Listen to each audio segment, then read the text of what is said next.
तो दोस्तों नमस्कार। आज जो टॉपिक लेके आया हूं कि टॉपिक का नाम है भगवान राम की जिंदगी से यानी उनकी जीवनी से हम लोगों को क्या सीख मिलती है। वैसे तो उनका जो जीवनी रहा बहुत संघर्षपूर्ण रहा, काफी दुखदायक, काफी कष्टदायक रहा, लेकिन एक आम पब्लिक को या फिर बोले तो एक कॉर्पोरेट ऑफिस वाले को या बिजनेसमैन को उनके जिंदगी से बहुत कुछ सीखने को मिल सकता है। आप रामायण अगर आप देखे होंगे तो एक एक पॉइंट सीखने लायक है। अगर आप रामायण पुस्तक पढ़े होंगे तो एक एक जो दोहा उसमें बताया गया है वहां से आप बहुत कुछ सीख सकते हैं। संजोग बस मेरा भाग ऐसा रहा कि मैं बचपन में जिस समय पढ़ाई कर रहा था उस समय व्हाइट टीवी पे रामायण साप्ताहिक आता था तो हमें देखने को मिला। उसके बाद हमारे पिताजी एक रामायण पुस्तक खरीदे। आज भव्य राम मंदिर का निर्माण लगभग पूरा हो गया है और 22 तारीख का प्राण प्रतिष्ठा है अयोध्या में। तो इस टॉपिक को मैं अपने आप को रोक नहीं पाया और आप लोगों तक लेकर के आया हूं कि भगवान राम के जिंदगी से हमें क्या सीख लेनी चाहिए।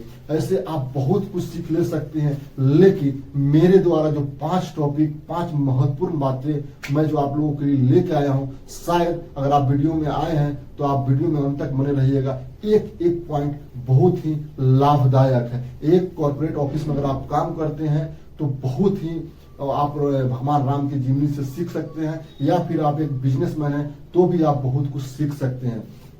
तो चलिए पॉइंट टू पॉइंट बात करते हैं। सबसे जो आपने लास्ट में रामायण में अंतिम में आपने देखा होगा लगभग कि रावण को मार करके जब वह अयोध्या लौटे तो उस समय माता सीता को अग्नि परीक्षा दिया गया था। कुछ ऐसे लोग थे समाज में जो गलत सलत बात कर रहे थे माता सीता के बारे में, लेकिन वो उसके बाद माता सीता को अग्नि परीक्षा देना पड़ गया था। लेकिन उस टॉपिक से हम लोगों को यानी आम आदमी को और खास करके जो एक कॉर्पोरेट ऑफिस में जो काम करते हैं या फिर एक बिजनेसमैन हो तो वहां से क्या सीख मिलती है कि भगवान राम यह बहुत अच्छे से जानते थे कि माता सीता बहुत पवित्र है, बहुत माता पवित्र लेडीज है। लेकिन जिस समाज में हम आए हैं, जिस समाज में हम रहने आए हैं, जो मेरा समाज है, तो उस समाज को लेकर के उन्नति करना है, देखना है, तो वह उस समय थोड़ा चुप्पी लाद दिए। उसके चलते माता सीता को अग्नि परीक्षा देना पड़ गया। कभी कभी आपने प्राइवेट कंपनी में ऐसा आपने देखा होगा कि बहुत अच्छे एम्प्लॉय होता है, बहुत अच्छे काम करता है, लेकिन पूरे स्टाफ को लेकर के कंपनी में चलना पड़ता है। प्राइवेट कंपनी में बहुत लोगों को एम्प्लॉय को चलना पड़ता है। कुछ मैनेजरों द्वारा कुछ स्टाफ का कंप्लेन वहां तक पहुंच जाता है कि कभी कभी उस स्टाफ को निकाल दिया जाता है। मालिक को हर बात पता रहता है, लेकिन मालिक बेचारा उस समय क्या करेगा। वही मतलब कि एक लेसन माता सीता को जिस तरह से अग्नि परीक्षा देना पड़ता है, ठीक उसी तरह एक प्राइवेट कंपनी में एक ऑनर को, एक मालिक को और एक अच्छे स्टाफ को कंपनी से कभी कभी निकाल दिया जाता है, यानी उसके लाइफ में एक अग्नि परीक्षा हो जाती है। तो वह पॉइंट वहां से मतलब आप सीख सकते हैं कि जिस तरह से भगवान राम अपने समाज को, अपने राज्य को, अपने प्रदेश को और हर बात को, अपने जनता का मतलब सम्मान रखे, मान रखे। अगर आप अभी कॉर्पोरेट लाइफ में अगर आप कहीं पे काम करते होंगे, आगे चल के आप बिजनेसमैन बनेंगे, तो यहाँ से आप यह पॉइंट लेकर के चलेंगे कि आपको हर स्टाफ को, हर कर्मचारी को लेके चलना पड़ता है। और कभी कभी ऐसा स्थिति बन जाता है कि अच्छे एम्प्लॉय को वहां पे बाहर कर दिया जाता है। दूसरा सबसे इम्पोर्टेंट पॉइंट है जो दूसरा है, जब रावण को तीर लगी यानी वो मरणोपरांत चला गया, मरने का समय क्षण आ गया रावण को, तो रावण एक बहुत बड़ा मतलब कि महान एक ज्ञानी व्यक्ति था। तो भगवान राम ने लक्ष्मण जी से बोला कि हे भाई, पृथ्वी से एक बहुत बड़ा ज्ञानी पंडित आज मारा जा रहा है, तो ये वह उसका अंतिम क्षण परीक्षा है। आप जा करके उससे कुछ सीख ले लीजिए, वह सीख पूरा दुनिया फ्यूचर में आगे चल करके इस मतलब कि जानेगा और समझेगा। तो लक्ष्मण जी गए और सामने में सर के पास खड़े हो गए और बोले कि रावण मुझे बताओ कि तुम्हारे जिंदगी से क्या सीख मिलनी चाहिए। तो रावण ने उस चीज को इग्नोर कर दिया और वापस वो भगवान राम के पास आए और बोले कि देखिए भैया आया कि वो हमको कुछ नहीं बताया। तो भगवान राम ने बोला कि आपको किसी भी आदमी से कुछ सीख लेनी होगी तो उसके पैरों के पास खड़ा होते हैं, यानी उसके पैरों के सामने जाकर के उसको मस्तक होते हैं, उसको प्रणाम करते हैं, नमस्कार करते हैं और उनको एक व्यवहार देते हैं। उसके बाद वह दिल की बात, अंदर की बात आपको जो भी आपको सीख लेना होगा वो आपको बताएंगे। ठीक उसी तरह एक प्राइवेट कंपनी में आप सीख सकते हैं कि आप भले ही कितना भी पढ़ा लिखा क्यों ना हो, बहुत महान ज्ञानी क्यों ना हो, अच्छा कॉलेज से पढ़ा लिखा, अच्छा पैसा खर्च करके पढ़ा लिखा, लेकिन जब आप नौकरी स्टार्ट करते हैं, आप एक काम स्टार्ट करते हैं प्राइवेट कंपनी में, जब आप काम करने के लिए जाते हैं तो वह चीज आप देखिएगा कि हो सकता है कि कोई वहां पे ज्ञानी आदमी जो आपसे कम पढ़ा लिखा होगा लेकिन उस फील्ड में आपसे उसको ज्यादा बेहतर नॉलेज होगा, तो आप ज्यादा अपने आप को तहज्जुद न दिखाए, अपने आप को पढ़ा लिखा न बताएं, आप उससे जो चीज उसका जो गुण होगा वह सीखने को आप तैयार रहें और लीजिए।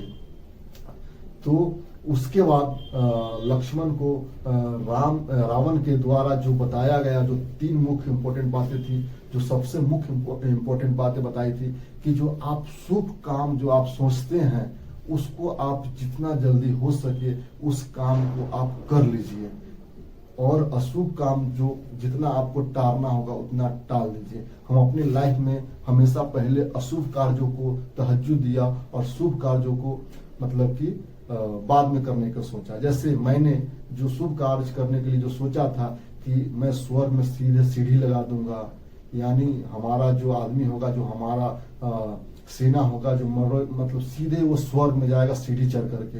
अगर मैं चाहता तो वो कर सकता था, हमारे पास वो शक्ति था, लेकिन पहले जो अशुभ काम था मैंने उसको किया और शुभ काम के ऊपर ध्यान नहीं दिया।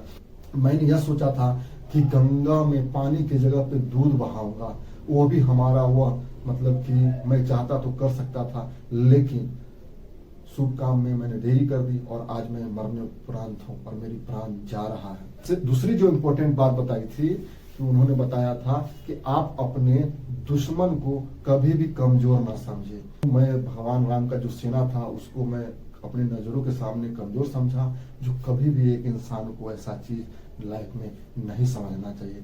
ठीक उसी तरह कॉर्पोरेट ऑफिस में भी आप यह चीज सीख सकते हैं कि जो दूसरे डिपार्टमेंट के लोग हैं, यानी जो कम मतलब कि कमजोर लोग हैं, तो उसको कभी भी आप कमजोर ना समझिए।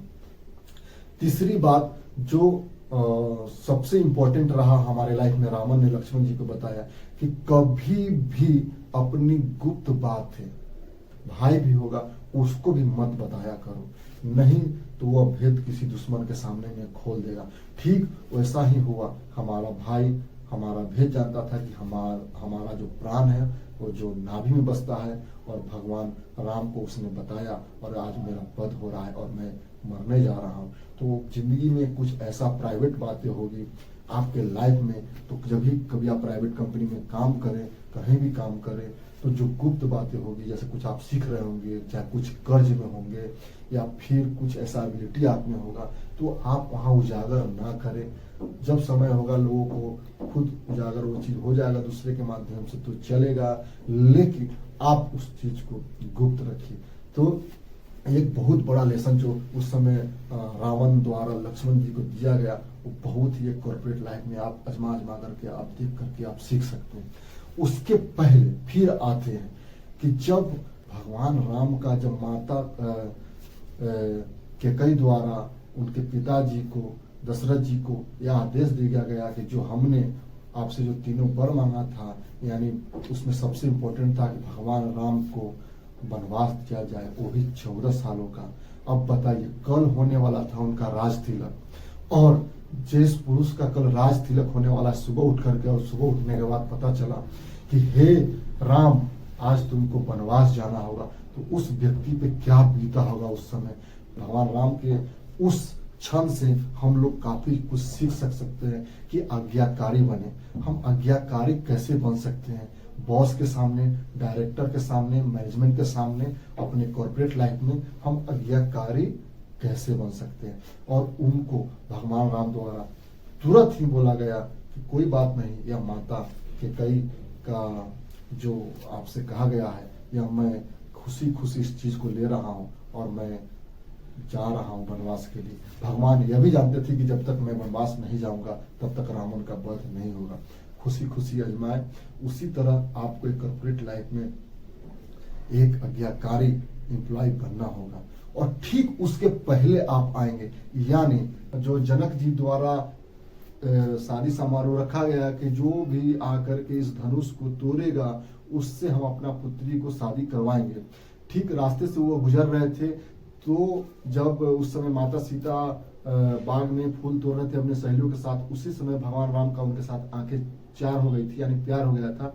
तो वो चाहते तो उसी समय उनसे शादी कर सकते थे, लेकिन वह उस समय कुछ पेशेंस दिखाए, कुछ धैर्य दिखाए कि जो पिता जनक जी द्वारा, यानी सीता जी को पिता जनक जी द्वारा जो कुछ भी यहाँ रखा गया है, जो आयोजन रखा गया है, जो समारोह रखा गया है, शादी का जो चीज जो नियम है, उस नियम से होकर के गुजरना होगा। उस नियम को होकर के वो भगवान राम गुजरे और धनुष को तोड़े और उनसे उनकी शादी हो गई। ठीक उसी तरह एक एम्प्लॉय को थोड़ा धैर्यवान, पेशेंस रखना चाहिए अपने लाइफ में।